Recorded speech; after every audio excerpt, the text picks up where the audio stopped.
There's a specific type of person who will notice when your energy shifts before you say a word.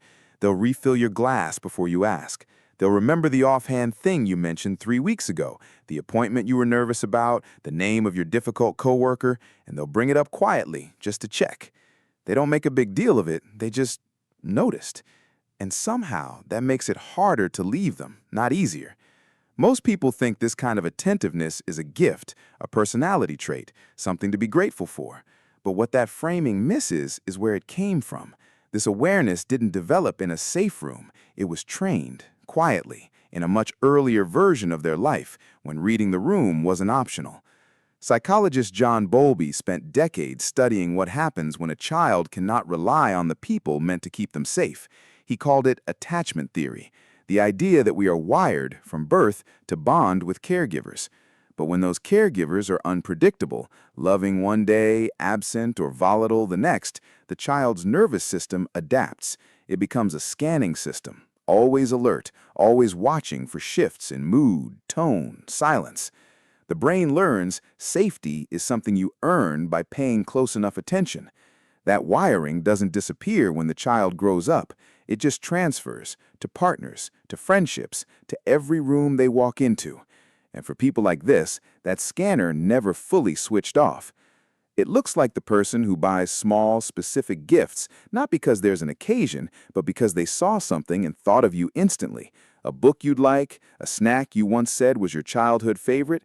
It's the person who texts back immediately at 2 a.m., not because they weren't sleeping, because part of them is always half awake for someone who might need them.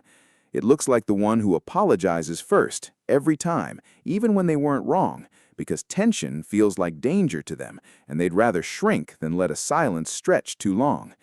And then there's this. It's the person who stood outside a hospital room, or a closed bedroom door, or a kitchen going quiet, and just waited, listening for a signal that it was safe to come in. Not once, not as a child, as a habit. For years, every room, every relationship, every time someone they loved went quiet, and they still haven't told anyone that's what they were doing. It's not sensitivity, it's not even kindness, though it looks exactly like kindness from the outside. It's hypervigilance wearing love's face. And what it costs them is this. They give people a quality of attention most human beings have never received in their lives. And because of that, people fall for them deeply, quickly, completely. But they rarely believe it, because somewhere underneath all that attentiveness is a child who learned that love is something you perform, not something you simply receive. They keep giving, because the moment they stop, some old part of them believes the warmth will disappear. They became the easiest person to love because they never felt safe enough to stop earning it. If this is you, you've been carrying something most people don't even have a word for. The same attentiveness that kept you alert in rooms that weren't safe can become something else entirely.